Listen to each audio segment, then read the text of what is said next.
Mana bugun bizning qabulimizga homilador ayolimiz homilani qimirlamayotganidan shikoyat qilib keldilar.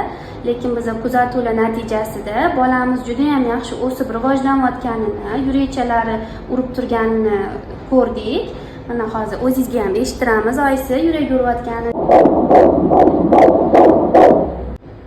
Yurakchamiz yaxshi uryapti, oyisi.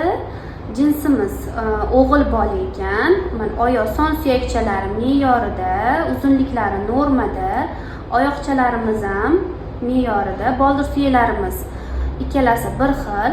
Qo'l barmoqlarini sanadik. Qo'l barmoqlari ham ikkalasida 5 tadan. Burun suyakchamiz normada. Qorin aylanasi, bosh aylanasi, yuz profillari hammasi normada. Aziz homilador ayollarimiz, agar sizda ham shunday muammolar kuzatilayotgan bo'lsa, barchangizni Ixlos baxt shifo klinikasida kutib qolamiz.